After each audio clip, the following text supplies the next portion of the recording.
Ako po pala si Ann ng Valenzuela and I just want to share my hilakbot story. 15 years old pa lamang po ako noon. That was 2009. Nang kausuhan po ng mga K-drama katulad ng Boys Over Flower at dahil sira ang TV namin sa bahay, ang ginawa ko po ay nakinood sa kaibigan namin at ito ay kapitbahay rin lang naman. Nakabili din kasi siya ng CD at mga 11 AM nagpaalam ako sa nanay ko na pupunta ako sa kapitbahay pero nagkataon na si nanay noon ay nagpabunot ng puting buhok kaya medyo natagalan ako. Nang makatulog na si nanay ay saka naman ako lumabas upang magtungo na sa bahay ng kaibigan ko. Subalit pagdating ko sa kanila, napansin kong nakasara ang pintuan. Pero dahil sa sabi niya nga ay kumatok lang daw ako kapag ako ay nasa labas na, ay iyon ang aking ginawa. Nakalimang katok yata ako noon pero nagtataka ako kung bakit walang nagbubukas. Kaya napasilip na lamang ako sa bintana nila sapagkat bukas iyon at hahawiin ko lamang ang kurtina nila para makita ko kung may tao sa loob.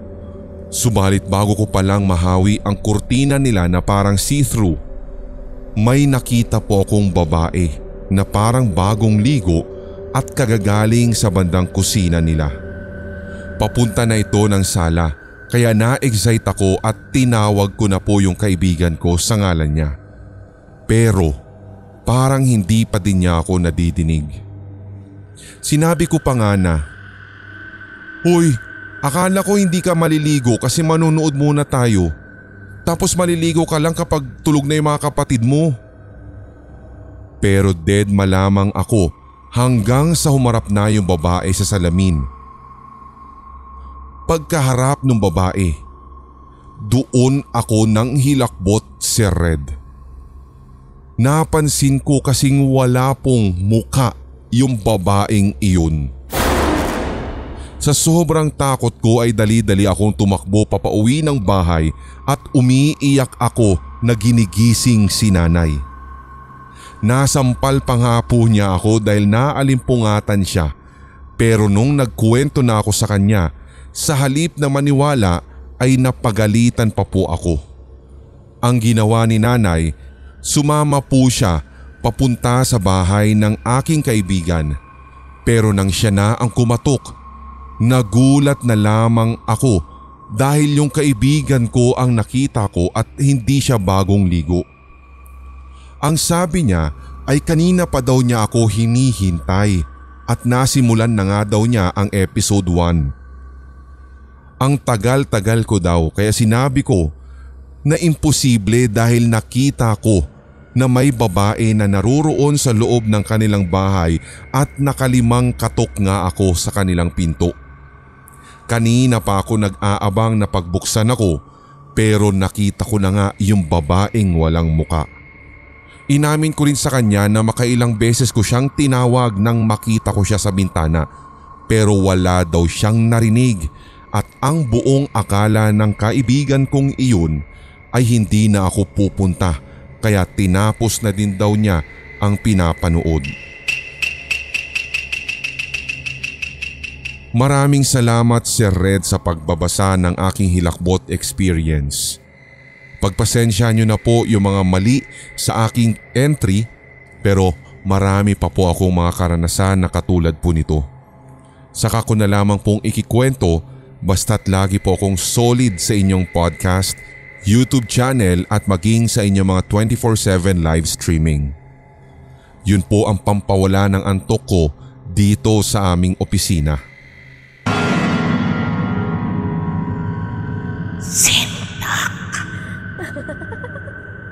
Itago niyo na lang po ako sa pangalang JV. Ibabahagi ko lamang Sir Red ang natatangi at kahilahilakbot kong karanasan nang minsang tinahak ko ang unang tunnel sa Subic. Sa pagkakaalam ko kasi Sir Red, ngayon ay 2 na yung tunnel doon.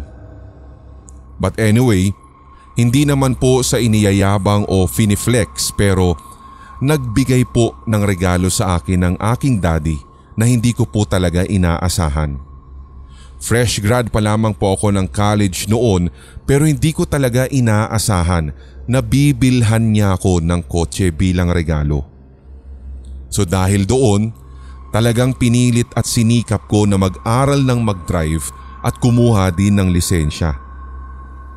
Makailang weeks matapos noon ay nagkaroon na rin ako ng basic knowledge at naging marunong na rin kung kaya't na-excite na ako na mag-road trip. Niyaya ko pa nga yung mga kaibigan ko noon pero dahil wrong timing yung pagyayaya ko, wala akong nakasama. Si daddy din kasi ay medyo busy noon at si mami naman ay ganun din.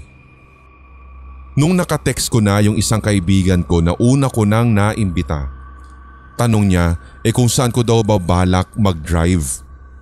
Ang reply ko pa nga sa kanya ay hindi ko alam ang tiyak na destinasyon ko pero kahit saan kung saan ako dadalhin ng aking 4 wheels. So natuloy din ako. Brinake in ko rin talaga kasi yung sasakyan.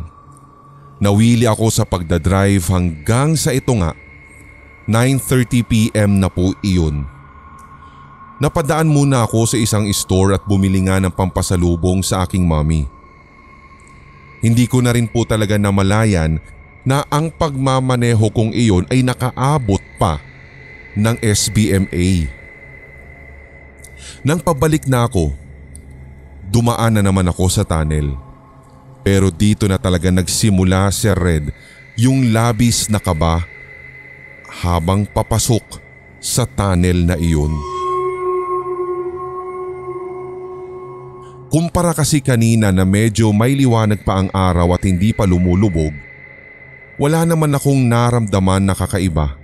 Pero hindi ko rin po talaga mawari na nung sandali na ako na po ay papauwi na, kung bakit parang wala akong nasasalubong o nasasabayan na kahit na anumang sasakyan given the fact na medyo naging matraffic sa loob ng SBMA noon. Nang papasok na nga ako, dito nga'y nakaramdam ako ng pagbibigat ng pakiramdam. Maniwala man kayo sa hindi, pero nang naroroon na ako sa loob ng tunnel, ewan ko ba kung bakit parang never ending na siya. Knowing na ilang metro lamang ang haba nito. Daig pa nang nakapasok sa kabyang tunnel yung naranasan ko doon, Sir Red. Madilim at yun nga lang, talagang wala kang ibang makakasabay o nakakasalubong. Nang bigla nga'y napapreno ako at nauntog pa sa upuan. Napansin ko talaga, Sir Red, na mayroon pong tumakbong babae. Mabuti na lang talaga at hindi ko nabangga. Bababa na sana ako pero nakita ko nga din po na meron na ring paparating na ilang mga sasakyan at yung isa pa nga ay parang victory liner. Iniisip ko na baka ako lang ba ang nakakita nun o namalikmata lang? Pinagpawisan talaga ako ng butil-butil noon, Sir Red, kaya nilaksan ko na po yung aircon na sasakyan. So habang papasok na naman ako sa tunnel, binilisan ko na lamang yung pagpapaandar. Tinawagan ko rin po si Mami. Nanginginig man ang aking boses na hindi ko po pinahalata sa kanila, talagang tumitindig yung balahibo ko. Nagulat na lamang talaga ako, Sir Red, nang bigla-bigla na yung bus na nakita ko sa hindi kalayuan ay bumusina at tila ba doon ako nahimasmasan. Nasa labas na pala at nakalagpas na ako ng tunnel na yun. Hindi na rin ako tumigil, Sir Red. Natatawa nga ako pero hindi ko rin po namalayan kung nagbayad ba ako sa toll, bukas ba siya, or nalagpasan ko rin lang.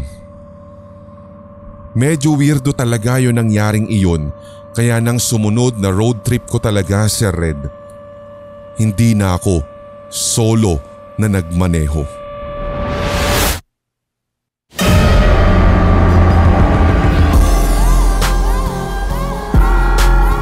At inyong napakinggan ang tampok na one-shot Tagalog horror story.